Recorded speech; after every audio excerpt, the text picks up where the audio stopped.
In this video, we will be looking at the steps to conduct a competitive analysis. Coming to the first step is to pick your competitors. So you start by picking a few famous and widely known apps or websites. In our case, I've chosen Swiggy, Zomato, Fasos, and Food Panda, of which Swiggy and Zomato are widely known. Coming to the second step, which is to interact with the app or website. So now you interact with the app, you take notes on what you like and what you might think can be confusing. Like is the layout easy to understand? Are the buttons and icons easy to access, etc. So let's look at the menu navigation for Swiggy. So the first step here is to type in the restaurant name.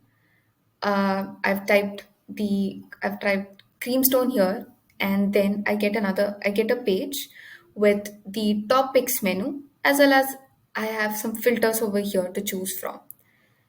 And you can also see that there's a menu option here at the bottom right corner. And when I click on that, it pops up like this. And if I click on new creations option, then I get this new creation step. So this is pretty much the process for Swiggy. Now let's look at the process for Zomato.